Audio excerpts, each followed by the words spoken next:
Lower level से हल्की सी हम देख रहे हैं कि रिकवरी है और रिकवरी स्पेशली आई है निफ्टी बैंक में, क्योंकि निफ्टी बैंक अभी करीब 5 मिनट पहले करीब 200 नीचे था। जो गिरावट रह गई है 125 के आसपास की रह गई है और उसकी वजह यह है कि जो प्राइवेट बैंकर्स हैं, प्राइवेट बैंकिंग के जो दिग्गज हैं, उनमें बाइंग आ गई है। और आप देखेंगे कि आईसीसी बैंक 1% ऊपर है, एचडीएफसी बैंक का शेयर भी करीब 0.25% ऊपर आपको दिखाई देगा, एक्सिस बैंक में बाइंग है। तो प्राइवेट बैंक और आईटी का मिला जुला हम देख रहे हैं कि आज ये तेजी की साइड में रुझान आपको देखने को मिलेगा। लेकिन निफ्टी में ज़्यादा रिकवरी हमने देखी नहीं, क्योंकि बाकी आप स्टॉक्स देखेंगे तो वो टूट रहे हैं। आईटी और प्राइवेट बैंकिंग के अलावा सारे के सारे सेक्टर इंडेक्स आज नरमी के साथ कारोबार कर रहे हैं। 4-5 रीजंस मैं आपके सामने रख देता हूं कि बाजार की आज की जो कमजोरी है उसकी वजह क्या है। देखिए, एक तो एक रुपया रिकॉर्ड निचले स्तर पर है। $1 का भाव 90 रुपए के ऊपर चला गया है। पीएसयू बैंक शेयर टूट रहे हैं, 3% के आसपास की गिरावट है इंडेक्स लेवल पर। एफआईएस की बिकवाली जो है लगातार चल रही है, 470 की बिकवाली हो गई है। और लिक्विडिटी को लेकर भी एक छोटा सा संकट बाजार में जरूर होगा, क्योंकि ये महीना बहुत इंपॉर्टेंट होने वाला है आईपीओ के लिहाज से। 12 आईपीओ खुलेगी और 3 आईपीओ तो आज ही खुल गए हैं। मीशो का 5,500 करोड़ रुपए के आसपास का आईपीओ है। और थोड़ा सा ना जो ट्रेडर निवेशक हैं वेट एंड वॉच के मूड में हैं, आरबीआई की पॉलिसी का इंतजार भी कर रहे हैं। लेकिन सबसे बड़ी जो रीजन है वो है रुपये की लगातार कमजोरी। अब ये कमजोरी क्या यही थमेगी? कमजोरी क्यों हो रही है? क्या एक सवाल ये भी हो रहा है कि क्या आरबीआई जानबूझ के रुपए को कमजोर होने दे रहा है? विश्वमोहन, आप जरा बताइए कि रीजंस क्या है रुपए के वीकनेस के पीछे, और आरबीआई फिर इंटरवीन क्यों नहीं कर रहा अभी? देखिए, आरबीआई के पास बहुत ज़्यादा विकल्प नहीं है। अगर आप उनका फॉरेक्स रिजर्व देखें, वो भी लगातार यहाँ पे कम होता जा रहा है। आरबीआई के फॉरवर्ड शॉर्ट पोजीशन हैं जो 5 महीने की ऊंचाई पर पहुंच चुके हैं, और आरबीआई लगातार डॉलर बेचकर इस वॉलेटिलिटी को, इस उतार चढ़ाव को कम करने की कोशिश कर रहा है। बहुत ज़्यादा रूम नहीं है, आपको फॉरेक्स रिजर्व भी तो मेंटेन रखना है।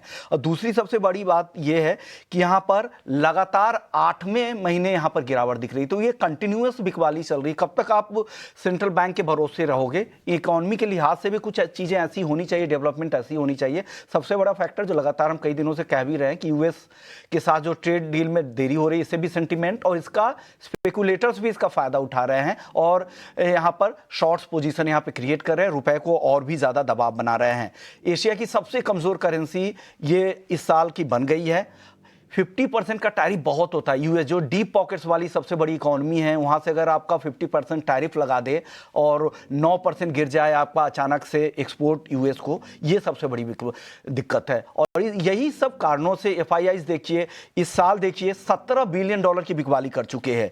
नेट एफडीआई 2 महीने से निगेटिव चल रहा है। रिकॉर्ड आपका ट्रेड डेफिसिट है। यूएस डॉलर अपनी पकड़ को वापस से मजबूत कर रहा है। इंपोर्टर्स बड़े पैमाने पर डॉलर की डिमांड कर रहे हैं, हेजिंग के लिए हो या अपने कारोबार के लिए हो, और एक्सपोर्टर डॉलर रोककर हायर रेट का इंतजार कर रहे हैं। तो ये सारे फैक्टर है जो रुपए पर दबाव बना रहा है। मैं एक रिपोर्ट पढ़ रहा था अभिषेक, वो शेयर करना चाहता हूं कि 1983 में पहली बार रुपया डॉलर के मुकाबले 10 के पार गया था। उस समय अपनी इकोनॉमी क्लोज हुआ करती थी। फिर 91 का दौर आया जब हमारी इकोनॉमी खुलना शुरू हुई, उस समय अचानक से 20 के पार पहली बार चला गया और बहुत तेजी से गया था, क्योंकि उस समय हमारे बैलेंस ऑफ पेमेंट्स की स्थिति काफी खराब थी। हमने गोल्ड वगैरह काफी ज्यादा प्लेस कर दिया था, इस तरह की स्थिति बनी थी। और 20 से 30 का जो नंबर था ना, वो और भी उससे भी ज्यादा तेजी से गया। तो हिस्टोरिकली ऐसा नहीं है कि अभी जा रहा है रुपए में कमजोरी, अभी दिख रही है। ये लगातार कंटिन्यूअस बेसिस में हम रुपए में इस तरह की गिरावट दिख रही है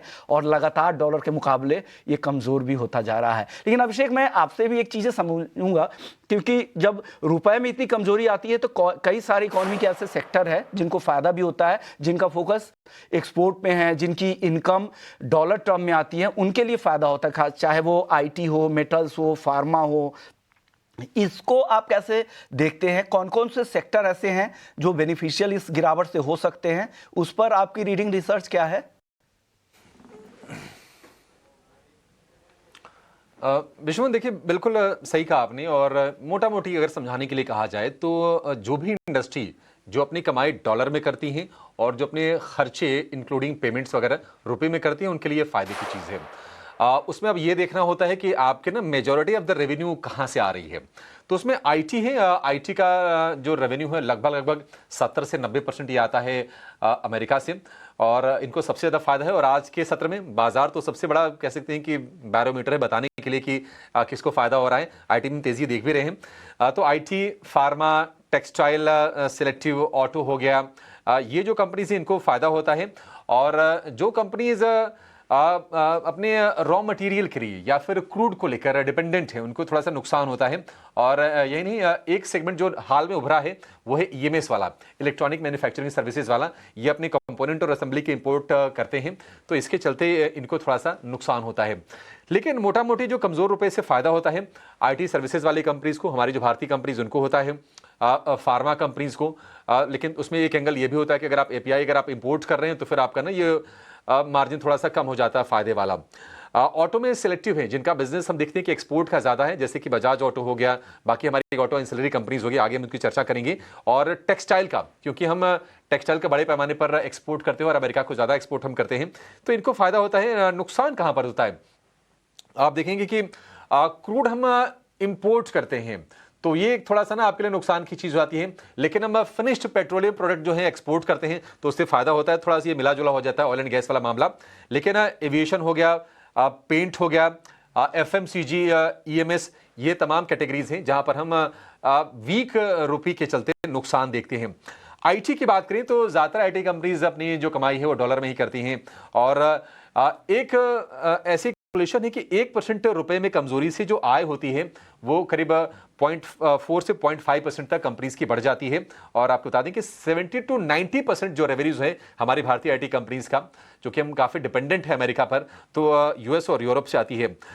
फार्मा को फायदा है और हम अमेरिका को फार्मा के बड़े एक्सपोर्टर भी हैं।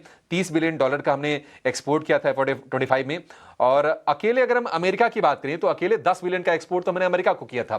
बट वही उसमें जो आप देखेंगे कि अगर हम कुछ इंपोर्ट कर रहे हैं, अगर कच्चा माल अगर बाहर से, और फिर हम दवाइयां बना के अगर एक्सपोर्ट कर रहे हैं तो वो मार्जिन थोड़ा सा कम हो जाता है। ऑटो की बात करें तो ऑटो में उन कंपनीज को फायदा है जिनका एक्सपोर्ट रेवेन्यू काफी ज्यादा है।